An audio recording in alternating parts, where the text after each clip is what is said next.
Hello, good people of YouTube. It's your boy TrueBadBoy09 here, and today I'm giving you guys some Modern Warfare 3 gameplay commentary. And real quick, so I can talk about the gameplay, you guys. This was actually the most potential that I had for 100 plus, man.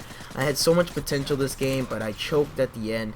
That's what she said. So let's get right into this commentary. You guys will see that I make a lot of mistakes in this gameplay, and the only reason I'm posting this, because normally, you guys, I wouldn't post a gameplay that has more than 5 deaths, but the only reason I'm posting this is to show you guys a couple of mistakes that I did, and so you guys can visually see all the mistakes that I did, and how this game could have turned out to be 100 plus, but sadly it did not.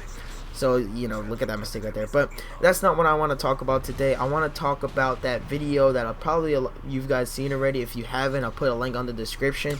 But it's called Save Call of Duty 4 and 5.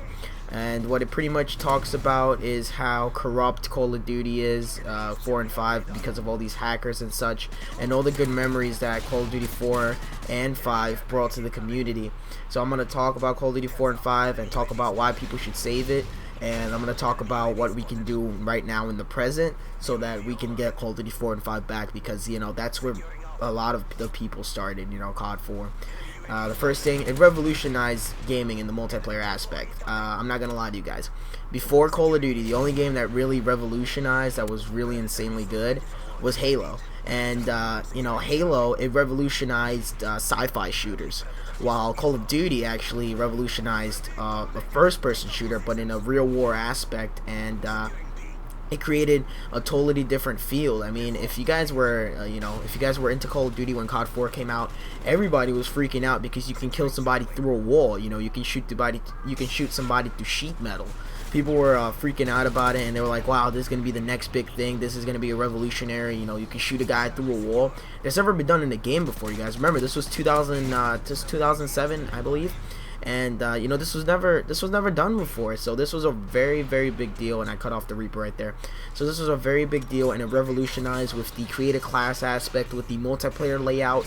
I gotta admit, you guys, Call of Duty, hate it or not, it has the best multiplayer layout. You know, pre-game lobby, it has the best. You know, second will have to be Halo in my opinion, but definitely Call of Duty has the best multiplayer layout. So let's go to the next thing, guys. Let's admit it.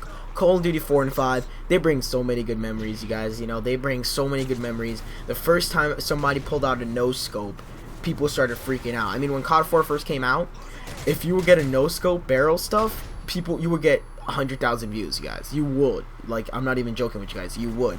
That was a big thing, and it brings so many good memories of getting your first, I don't know, attack helicopter, or getting your first precision airstrike, or getting your first 20 kill streak, gun spree. You know, it brings such good memories, and it brings all these memories that says to yourself, wow, Call of Duty, it has gone a really, really long way since the beginning, and it was all thanks to COD 4 and COD 5, which pretty much brought all these good memories and kept the series going, and the series is going to continue to grow, guys. Never think that Call of Duty is going to die off. It's going to take a really long time for Call of Duty to die off, because Call of Duty is a huge game, and still a lot of the fans love it. You know, there is some people that dislike it, but still a good majority do love it, and that's why it brings COD 4 and COD 5, you guys. It brings tears to my eyes. You know, there's only about 2 games, actually scratch that, there's 3 games that brought tears to my eyes. Gears of War 3, you know, in the campaign.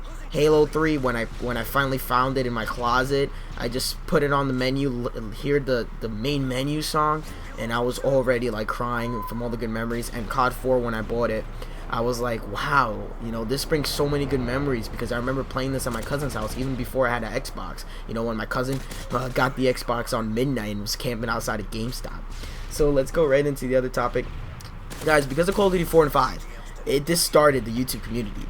I would not be here right now making this commentary if it wasn't for Call of Duty and for, you know, that YouTube Call of Duty stuff. Like, the only reason why YouTube started was because of one guy, man, and I'm gonna give him credit. ZZR Grizz, man. He made a montage, I believe early 2008. It's on the video if you guys want to watch it.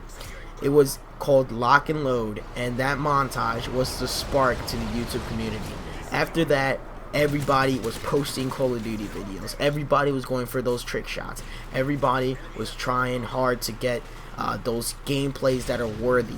And then people started making commentaries over them. People actually started making commentaries, and not just gaming commentaries like, you know, oh, I'm doing this and this and that in this game, yeah, I'm flanking over here. No, they actually started doing real life commentary. A good real life commentator back then in World at War was C-Nanners, man. He did great commentaries during World at War. And this was pretty much the spark of Call of Duty. I wouldn't, for the Call of Duty YouTube community, excuse me, I would not be here if it wasn't for ZZR, Grizz, and all these other big guys putting out these amazing gameplays that really put the batteries in for the YouTube community and Call of Duty side. So, other thing, just a fun fact, all the phrases that we say about Call of Duty all comes from Call of Duty 4 and 5. A lot of you guys, whenever you get a nice multi-kill, some of you guys say quad and things like that. I can't really do the voice because I feel like you guys are gonna laugh to it or something. But you know, it's like quad and all these other cool phrases that we say. You know, like the Market J does Cujos, even though that was from Black Ops. Actually, yeah, it was from Black Ops. And you know, all these cool phrases that we like to say, a lot of them, like quad and all this and that and the other, they all came from COD 4. So that's just a fun fact. Also, the big stars of YouTube, Xjaws, Whiteboy73, C-Nanners, you guys all know them.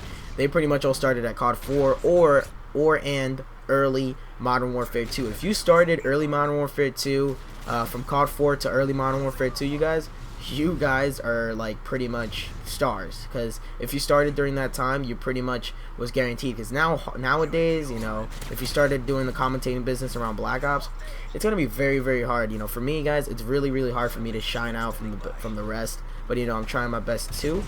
So that's also a little fun fact for you guys.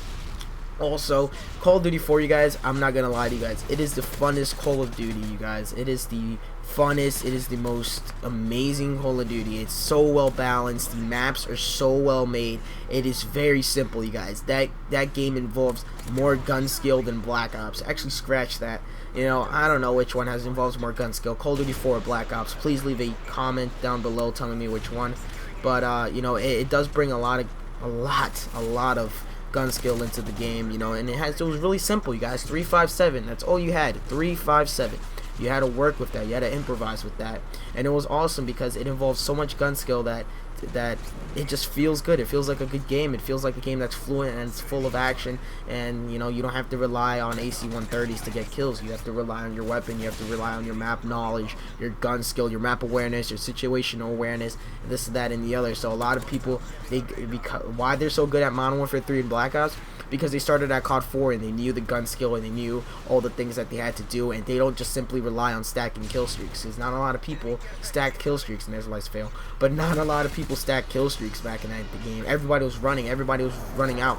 Nobody used UAV jammer. Everybody was on the radar. So guess what? Nobody corner camped. If you played COD 4, you guys, the first, I don't know, 6 months of release, you've had the best time you're ever gonna have in a Call of Duty game. Nobody corner camped. Everybody was on the UAV. It was pretty much constant UAV spam. But who cared about it? It created fluent action. Everybody knew where each other were at. So what did they do? And look at this, man. Like, see, that's the kind of BS, man. Like, I would literally, like, I'll punch Robert Bowling in the face. But excuse me for my Robert Bowling spam. But yeah, you guys, it was the funnest Call of Duty, and if you played it around 6 months of release, you guys really had a fun time, and I did too, you guys. I had a really fun time at that time. So the last thing I want to talk about, you guys, is Robert Bowling actually did respond to this, and he said that, you know, he would love to have Call of Duty back, you know, to make an anniversary edition, but he can't do it, you know, he can't do it. Infinity Ward and Treyarch, they can't do it. Who has to do it? Who can say the okay to do it? Activision. So guys, you know, drop I don't know, drop a tweet to any of the Activision guys. You know, I don't know much Activision guys, but I already sent a tweet to David Vonderhaar and Robert Bowling. They're from Treyarch and Infinity Ward, and you know, I'm trying to get their attention, and I'm gonna check if there's an Activision guy so I can try to get their attention, because I'd love to put some COD 4 and World at War gameplay. It's just full of hackers.